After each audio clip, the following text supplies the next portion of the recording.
ഇവിടെ എവിടെയോ ആണ് ആ വീട്. ആ ബ്രോക്കറെയാണെങ്കിൽ വിളിച്ചിട്ട് കിട്ടുന്നുമില്ല. അല്ല, നമുക്ക് അവിടെ ഒന്ന് ചോദിച്ചു നോക്കാം. എന്താ മോനെ, ഇവിടെ ഒരു മുറി വാടകയ്ക്ക് കൊടുക്കാനുണ്ടെന്ന് അറിഞ്ഞിട്ട് വന്നതാ. എവിടെയാണെന്ന് മക്കൾക്കറിയാമോ? ആ, എനിക്കറിയാം. മരം വെട്ടുകാരൻ രാമുവിന്റെ മുറിയല്ലേ? അതറിയില്ല. ഈ ഏരിയയിൽ എവിടെയോ ആണെന്നാണ് പറഞ്ഞത്. രാമുവിന്റെ മുറിയാണെങ്കിൽ രാമുവിന്റെ മുറി ഏതെങ്കിലും ഒന്ന് കിട്ടിയേ തീരൂ. അത്രയ്ക്ക് അത്യാവശ്യ. മരം വെട്ടുകാരൻ രാമുവിന്റെ മുറിയോ? അതിന് അയാൾ തന്നെ വാടകയ്ക്ക് ഒരു ചെറിയ മുറിയിലല്ലേ താമസം? പിന്നെ ഏതാ മറ്റൊരു മുറി? അതൊന്നും അല്ല. അയാൾക്കിപ്പോ സ്വന്തമായിട്ട് മുറിയൊക്കെ ഉണ്ട്. കഴിഞ്ഞ ദിവസം മരം വെട്ടാൻ പോയപ്പോ രാമു ഒരു മുഴുത്ത മരം കണ്ടു. അയാളത് ഒറ്റ വെട്ടിന് 2 മുറിയാക്കി. അതിലൊന്ന് അയാൾ താമസിക്കുകയും മറ്റേത് വാടകയ്ക്ക് കൊടുക്കുകയും ചെയ്യുന്നുണ്ട്. എന്താ, ചേട്ടന് വേണമെങ്കിൽ ഞാനൊന്ന് സംസാരിച്ച് ശരിയാക്കി തരാം. മോനെ, അങ്ങനെയൊന്നും പറയരുത്. വാക്കുകൾ സൂക്ഷിച്ചുപയോഗിക്കണം. കേട്ടിട്ടില്ലേ? സൂക്ഷിച്ചാൽ ദുഃഖിക്കേണ്ട. അതൊക്കെ വെറുതെയാണ് അച്ചോ. കഴിഞ്ഞ ദിവസം വെറും 4 നാടൻ ബോംബ് വീട്ടിൽ സൂക്ഷിച്ചതിനാ എന്റെ അമ്മാവനെ പോലീസ് പിടിച്ചത്. ഇപ്പൊ കേസും കോടതിയും ഒക്കെ ആയി മൂപ്പര് നല്ലോണം ദുഃഖിക്കുന്നുണ്ട്. നിന്റെ മൂത്ത അമ്മാവനാണോ വയനാട്ടിൽ എസ്റ്റേറ്റ് ഒക്കെ ഉള്ള? ആ, മൂപ്പര് തന്നെ. മൂപ്പരകത്തായ സ്ഥിതിക്ക് ഇനി ആ എസ്റ്റേറ്റ് ഒക്കെ ആരാ നോക്കുക? നീ ആ എസ്റ്റേറ്റ് കണ്ടിട്ടുണ്ടോ? പിന്നല്ലാതെ കഴിഞ്ഞ വെക്കേഷന് ഞാൻ അമ്മാവിന്റെ കൂടെ കാറിൽ എസ്റ്റേറ്റ് മുഴുവൻ ചുറ്റി കണ്ടു. രാവിലെ എസ്റ്റേറ്റിൽ കയറിയതാ. രാത്രിയായിട്ടും എസ്റ്റേറ്റിന്റെ പകുതി പോലും തീർന്നില്ല. ഇത്രയ്ക്ക് സമയോ? അത്രയും വലിയ എസ്റ്റേറ്റാ? Estate വലുതായിട്ടല്ല, car പഴയതായിട്ടാ. ഇപ്പൊ മൂപ്പരാ കാർ ഇരുമ്പ് വിലക്ക് തൂക്കി വിറ്റു. ഇന്ന് ശക്തിയായ മഴയുണ്ടാവുമെന്ന് പത്രത്തിലുണ്ട്. ലക്ഷണം കണ്ടിട്ട് നല്ല ഇടിയും മിന്നലും ഉണ്ടാവുമെന്ന് തോന്നുന്നു. വേഗം വീട്ടിൽ പോകാൻ നോക്ക്. അച്ഛൻ പേടിക്കണ്ട അച്ചോ. ഇനി മുതൽ ഇടി ഉണ്ടാവില്ല, മിന്നല് മാത്രമേ ഉണ്ടാവൂ. അതെന്താ? അച്ഛൻ പത്രത്തിൽ വായിച്ചില്ലേ, ഇടി മിന്നലേറ്റ് മരിച്ചൂന്ന്? മോനെ, അങ്ങനെയല്ല. 2 പേർ ഇടിമിന്നലേറ്റ് മരിച്ചു എന്നാണ്. എന്തായാലും എന്താ, ഇപ്പോൾ ഇടി മിന്നലേറ്റ് മരിച്ചില്ലേ? ഇനിയും എവിടെ ഇരുന്നാൽ എനിക്ക് കുർബാനയ്ക്ക് പള്ളിയിലെത്താൻ കഴിയില്ല. എന്റെ കർത്താവേ, ഇത് വർക്ക് ചെയ്യുന്നില്ലല്ലോ. മോനെ ടിൻഡു, ഇപ്പോ സമയം എന്തായി? അച്ഛൻ വലിയ ബുദ്ധിമാനല്ലേ, ഈ വാച്ച് നോക്കിയൊന്ന് സമയം പറഞ്ഞേ. മോനെ, സമയം പറയണമെങ്കിൽ മിനിമം ചെറിയ സൂചിയും വലിയ സൂചിയും എവിടെയാണെന്നെങ്കിലും അറിയണം. അത് ഞാൻ പറഞ്ഞു തരാം. ചെറിയ സൂചി എന്റെ വീടിന്റെ കിണറ്റിലുണ്ട്, വലിയ സൂചി അരിച്ചാക്കിലും. ഇനി പറ.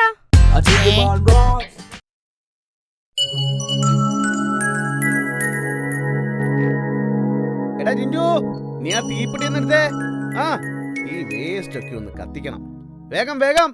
ഇവനോടൊരു കാര്യം പറഞ്ഞിട്ട്. എടാ ടിൻഡു, നീ ഇതെവിടെയാ? ഒരു തീപ്പെട്ടിയും കൊണ്ടുവാടാ.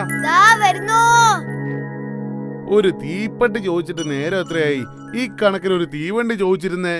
ഇതിലും പെട്ടെന്ന് കൊണ്ടുവന്നേനെ. തീവണ്ടിയാണെങ്കി ഓടിച്ചു കൊണ്ടുവരാലോ. ഇത് ഞാൻ നടന്നെത്തണ്ടേ? ഇതൊന്നും കത്തുന്നില്ലല്ലോ. എവിടുന്ന് കിട്ടിയടാ ഈ തീപ്പെട്ടി? അങ്ങനെ കത്താതിരിക്കാൻ വഴിയില്ലല്ലോ അച്ഛാ. എല്ലാ കൊള്ളിയും ഞാൻ ചെക്ക് ചെയ്തതാണല്ലോ. എല്ലാം കത്തുന്നുണ്ടായിരുന്നു. എടാ മണ്ടാ, ഒരിക്കൽ കത്തിച്ചാ പിന്നെ അത് വീണ്ടും കത്തിക്കാൻ പറ്റില്ലാന്നറിയില്ലേ? അപ്പച്ച ഒരിക്കൽ കത്തിച്ച സിഗരറ്റ് ലൈറ്റർ കൊണ്ട് വീണ്ടും വീണ്ടും സിഗരറ്റ് കത്തിക്കാറില്ലേ? അച്ഛാ, എനിക്കൊരു സംശയം. ഈ പ്രായം കൂടുമ്പോ കേൾവി ശക്തി കുറയോ അച്ഛാ? ചിലർക്ക് കുറയും. എന്താ ചോദിക്കാൻ കാരണം? ഒന്നുമില്ല. ഞാനൊരു പുതിയ സൈക്കിള് വാങ്ങിത്തരാൻ പറഞ്ഞിട്ട് 3 മാസായി. അച്ഛനത് കേട്ട ഭാവല്ല, അതുകൊണ്ട് ചോദിച്ചതാ. തൽക്കാലം എന്റെ പൊന്നുമോനി പഴയ സൈക്കിളിൽ തന്നെ പോയാ മതി. സമയമാകുമ്പോ പുതിയത് മേടിച്ചു തരാട്ടോ. മതി, തിരക്കില്ല. എനിക്ക് സമയം ഇങ്ങനെ നീണ്ടു നിവർന്ന് കിടക്കല്ലേ. അച്ഛന്റെ കാര്യം അങ്ങനെയല്ലല്ലോ, പ്രായമായി വരികയല്ലേ. അതുകൊണ്ടൊന്ന് ഓർമ്മിപ്പിച്ചെന്നേ ഉള്ളൂ. പോയെ ഇവനോടൊക്കെ സംസാരിച്ച മനുഷ്യന് വട്ടാകും. നിനക്ക് ട്യൂഷന് പോണ്ടേ? പോവാൻ നോക്ക്.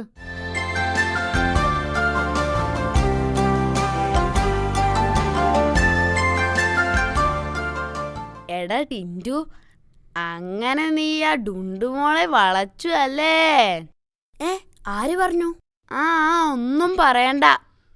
നീ ഇന്നലെ അവൾക്ക് നിന്റെ മൊബൈൽ നമ്പറൊക്കെ പറഞ്ഞു കൊടുക്കുന്നത് ഞാൻ കണ്ടു. എടാ മണ്ടാ, അത് മൊബൈൽ നമ്പർ പറഞ്ഞു കൊടുത്തതല്ല. ഇക്കഴിഞ്ഞ ഓൾ ഇന്ത്യ ഇംഗ്ലീഷ് ടെസ്റ്റിൽ എനിക്ക് കിട്ടിയ റാങ്ക് പറഞ്ഞതാ. മൊബൈലിന്റെ കാര്യം പറഞ്ഞപ്പോഴാ ഓർത്തത്. ഞാൻ എൻ്റെ ഫോണൊന്ന് റീചാർജ് ചെയ്തിട്ട് വരാം. ചേട്ടാ, ഫോണൊന്ന് റീചാർജ് ചെയ്യണം. എത്ര രൂപയ്ക്കാ? 10 രൂപയ്ക്ക് ചാർജ് ചെയ്താൽ എത്ര രൂപ കിട്ടും? 10 രൂപയ്ക്ക് ചാർജ് ചെയ്താ 7 രൂപ കിട്ടും. ദാ 10 രൂപ. ബാക്കി 3 രൂപയ്ക്ക് മിഠായി എടുത്തോ. പാലാ തൊടുപുഴ ഈരാറ്റുപേട്ട മൂവാറ്റുപുഴ വഴി എങ്ങോട്ടോ പോകുന്ന സൂപ്പർ ഫാസ്റ്റ് സ്റ്റാൻഡിന്റെ പടിഞ്ഞാറ് ഭാഗത്തുള്ള കട്ടത്തടിയിലിരിക്കുന്നു.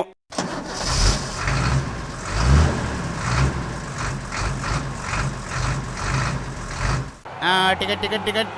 മോനെ, ഇത് വികലാംഗ റെസീറ്റാ. അപ്പുറത്തേക്ക് ഇരുന്നോ. ഞാനും ഒരു വികലാംഗനാ ചേട്ടാ. കണ്ടില്ലേ, എന്റെ ഒരു പല്ല് പോയിട്ടുണ്ട്. ചേട്ടാ, കൊയിലാണ്ടി എത്തിയാൽ ഒന്ന് പറയണേ.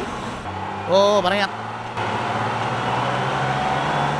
അല്ല, മോന്റെ വീട് കൊയിലാണ്ടിയിലാണോ? അല്ലല്ല, ഞാൻ എന്റെ അമ്മാവിന്റെ വീട്ടിൽ പോവുകയാ. മോൻ ഏത് ക്ലാസ്സിലാ പഠിക്കുന്നത്? 5ലാ. മോന്റെ അച്ഛൻ എന്ത് ചെയ്യുന്നു? അച്ഛൻ ദുബായിലാ. അതെയോ? അവിടെ എന്താ ജോലി? അച്ഛൻ അവിടെ വലിയ നിലയിലാ. വെറുതെ അങ്ങോട്ടും ഇങ്ങോട്ടും നടന്നാലേ അച്ഛന് മാസം 30,000 രൂപ കിട്ടും.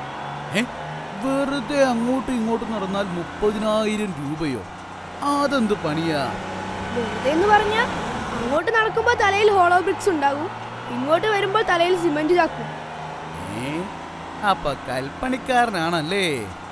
ചേട്ടാ, കൊയിലാണ്ടി എത്തുമ്പോ പറയണേ. പറയാം പറയാം പറയാം.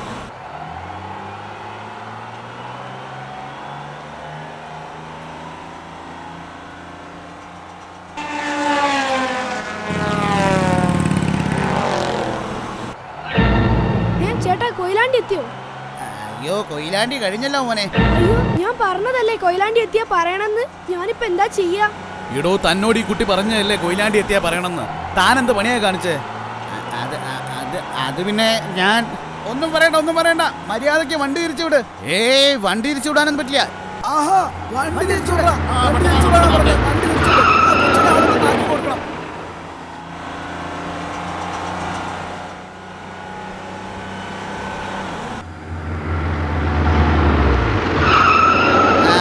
കൊയിലാണ്ടി എത്തി. ഇറങ്ങിക്കോ. ഹലോ. അമ്മേ, ഞാനിപ്പോ കൊയിലാണ്ടി എത്തി. ഓക്കെ.